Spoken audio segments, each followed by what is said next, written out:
So we interact with hospitals a lot.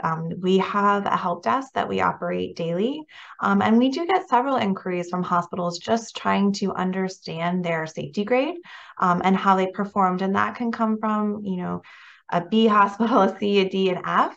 A hospital maybe that changed grades or maybe is just not happy with their level of improvement. And so we do have those conversations quite often.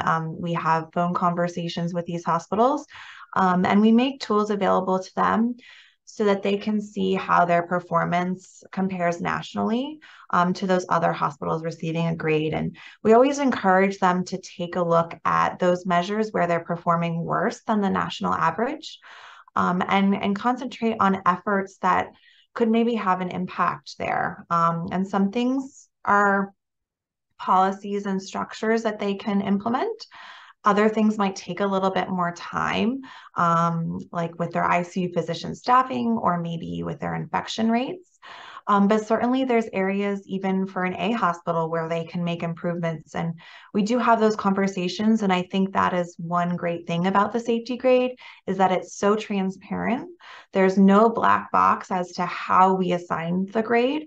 And it is a conversation starter. And we have many hospitals that have used this as kind of a starting point for their quality improvement journey, and how they can improve their grade, but more so than that, how they can really improve how they're caring for their patients and their community.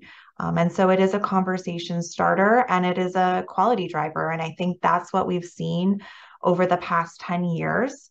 The level of improvement we've seen has saved an estimated over 16,000 lives over a 10-year period. And that's the kind of change that we hope, and the kind of conversations we hope to continue over the next decade. Yeah, and I think again that speaks to the safety grade being, less about the population served and the demographics and to the care provided at that facility. So I think you would need to take a closer look at what are those things that maybe the C hospital is performing worse on. Like, how are they doing on patient experience? Are they listening to their patients? What are they reporting back out to their community? How are they treating their staff? Their nurses. How have they invested in technology? I think it comes down to those cultural things and then those commitments from leadership, in terms of what you're seeing at each facility, because again, it does come down to those things that really all of these hospitals should be doing to keep patients safe. So what's their investment in hand hygiene?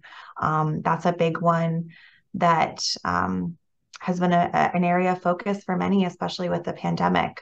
And certainly we have seen some backward movement on some of these things that we have made great progress on, like healthcare associated infections. So how are hospitals taking that information and trying to make improvements with the recent pandemic and kind of this backward slide we've had a bit?